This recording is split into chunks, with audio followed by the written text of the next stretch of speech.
What's up, world? It's me, Bilal El-Amin, man, live and direct, coming at you, man, coming to spit some of this real knowledge and wisdom at you.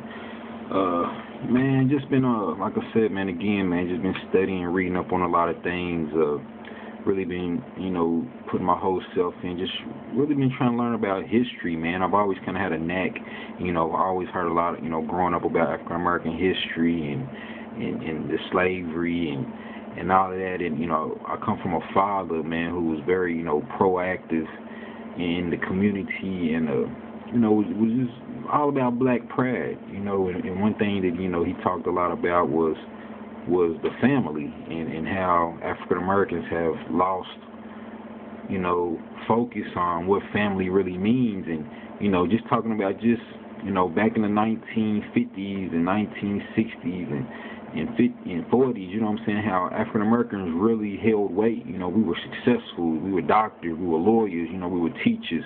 That scene where they say it takes a village to raise a child. We really had a sense of community and family. And nowadays, you just don't really see that too much no more. It's like, do people even talk about marriage too much anymore? I mean, do people even really date anymore? I mean, I don't know, man. I mean, family is just not what it used to be. And even though, even speaking in my own family, it just seems like as we've gotten older, we've grown apart, and, it's not as tight as it used to be, like, my mother and her siblings or my father and her siblings was. It just, I don't know, man, the dynamics of families have just definitely changed over the last couple of decades and just the last, few years, especially for the African-American communities.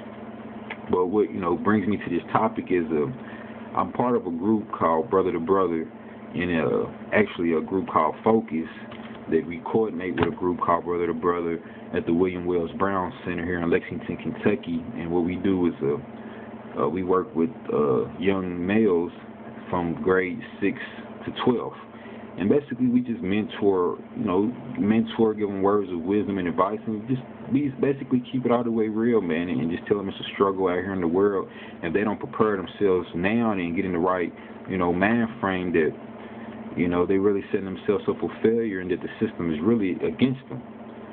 And, one thing that we've noticed, that, why a lot of these young males, have the attitudes and the carelessness they do, is they really don't have strong, supportive families behind them.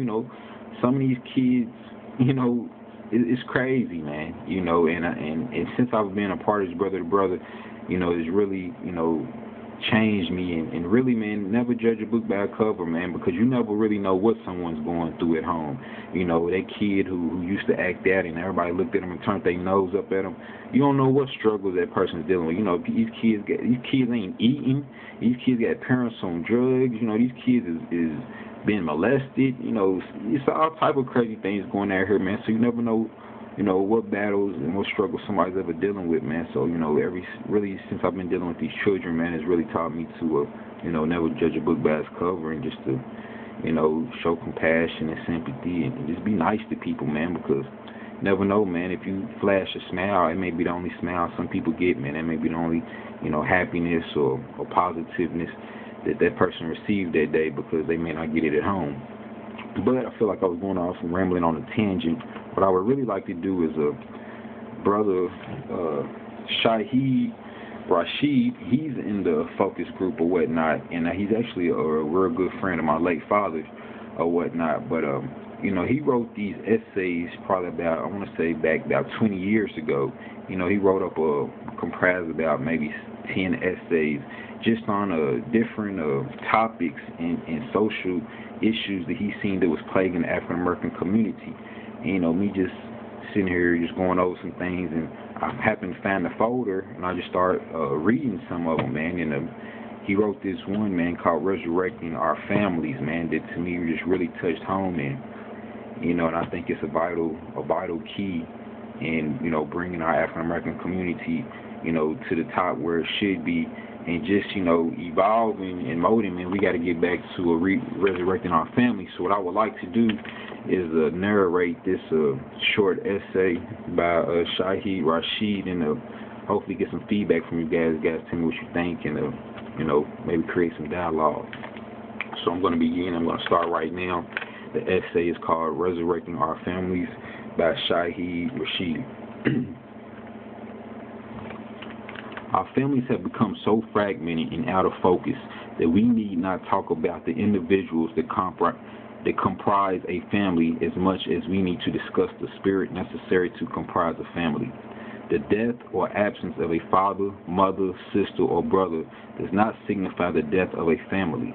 However, if all the family members are present but the family spirit is dead or absent, then that family is dead as a functioning family. Just as assured as a car which has all its component parts but has no gasoline is dead as a functioning car. For the most part, and with very few exceptions, our families are dead or in the intensive care unit. The death of real human families has contributed to the birth of gangs which attempted to substitute themselves as families in a deranged sort of way. The natural family is designed to function along the same lines as the human body. The human body has a lot of different parts, all of which operate together as one complete body. If my little toe is in pain, my whole body is set in motion to relieve the pain in just one toe. None of my body is at ease until all of my body is at ease. That is the way a family functions in its natural state. Every member of a family feels, cares, and sacrifices for the well-being of every other member of the family. How can we expect to be united as a people if we cannot first be united as a family? How can we feel compassion for each other as a people when we feel so little compassion for those under the same roof with us? Our lives have become so fragmented that we have no time or energy to spend with anybody except my own self. And because our world is no bigger than our own selves, we feel isolated, frustrated, and very much alone. All of our vital human relationships, which are responsible for our very existence, husbands and wives, have become totally unplugged. Most male-female relationships have become so disconnected that marriage is no longer discussed. Children have become strangers to their families. Children have become strangers to their parents. Little Johnny is now a werewolf prowling all night and sleeping all day. Our families have vanished before our very eyes, and they won't return after you break for a commercial. We even load our language up with explosive words designed to blow the hearts out of those whom we should love the most. Love and compassion have been thrown in the hurdy-curdy, leaving nothing in the home except chaos and confusion.